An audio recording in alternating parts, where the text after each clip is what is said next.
Gelmişik bu Xaltan suya gidirik. Buranın mənzərəsini göstərirəm.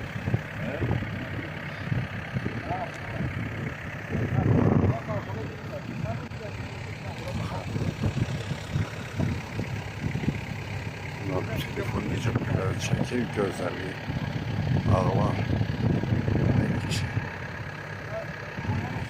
Dağ çəkimlər də var. Burada gelmiş. Ancak böyle başından geldi. Burası.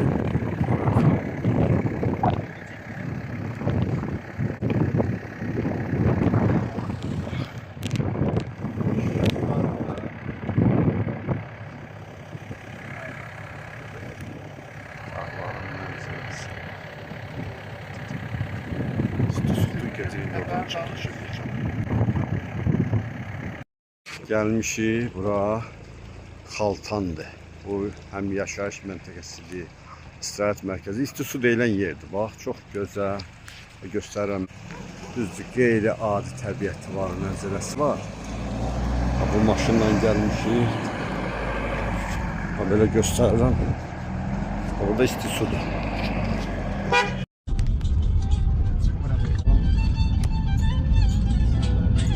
Gelmişik bura Xaltandır.